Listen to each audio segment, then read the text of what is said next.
अरे एलविश भाई के आगे कोई बोल सकता है क्या?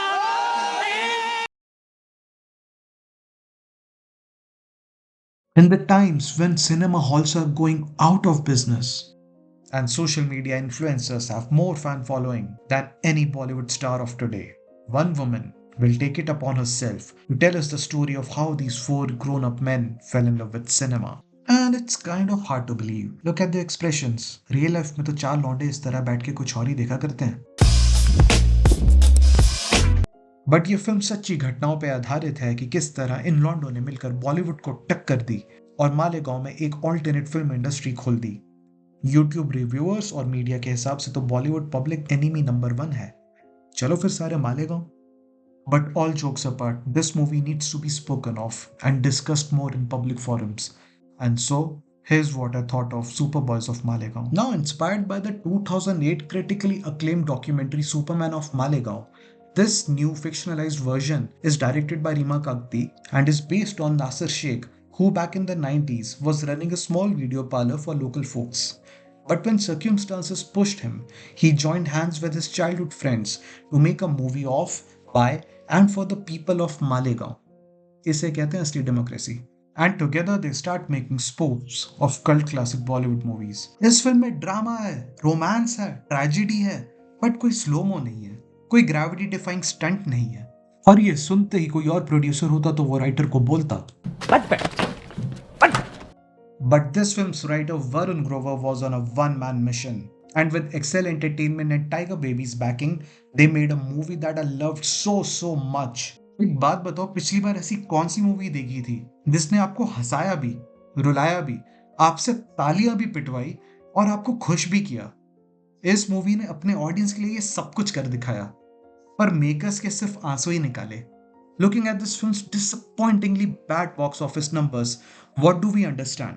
अगर आउटडेटेड फॉर्मूला वाली फिल्म बनाते हो तो कहते हैं कि बॉलीवुड अच्छा कंटेंट नहीं बनाता.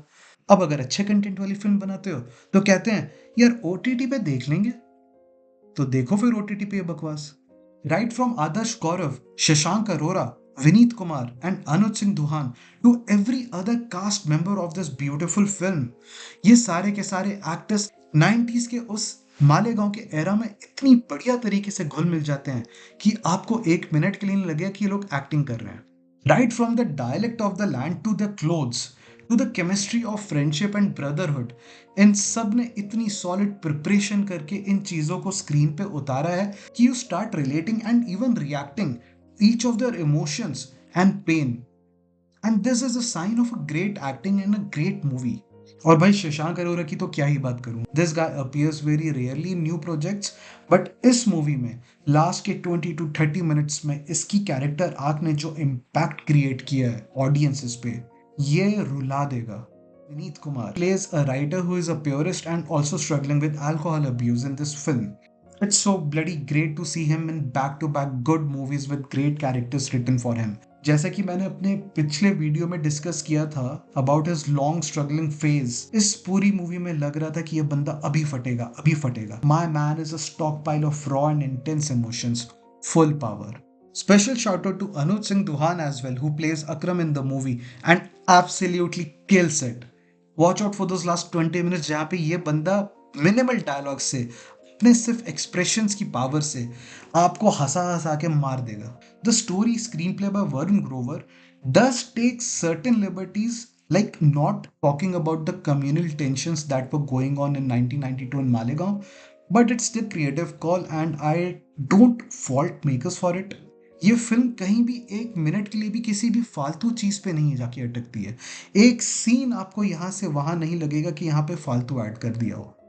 Together with the editing by Anand Subhaya, the movie always maintains its focus and grip on its core topic, which is the life and struggles of these four friends.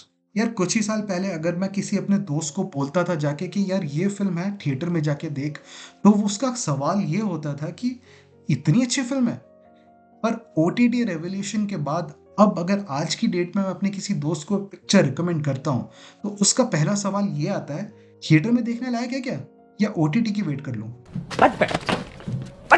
We always talk about how Bollywood needs a course correction with respect to their film budgets, with respect to their actors की fees. But मैं एक बात clear कर देता हूँ कि we as audience also need to have a course correction now. हर अच्छी movie बड़े स्केल पर तो नहीं बनने वाली है।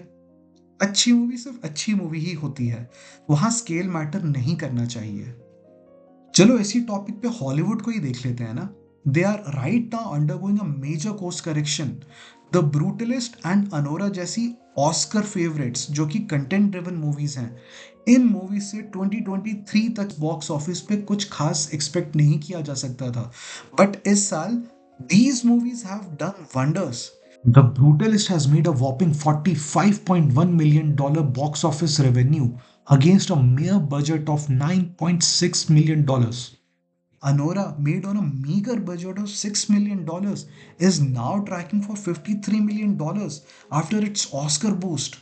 Sadly, Superboys of Malegaon has not earned that much at the Indian box office. With its daily collections now reduced to just a couple of lakhs, it is expected to end its theatrical run with less than even 5 crore rupees. तो क्या ही हो गया अगर इस movie के and होते होते audience हंस भी रही है और रो भी रही है? तो क्या ही हो गया अगर इसके एंड क्रेडिट्स रोल होते होते सारी ऑडियंस बिना किसी पीआर पुश के खुद खड़े होकर स्टैंडिंग ओवेशन देती है? Actually, it's not even about this movie. It's about us, the audience, who have failed a good movie again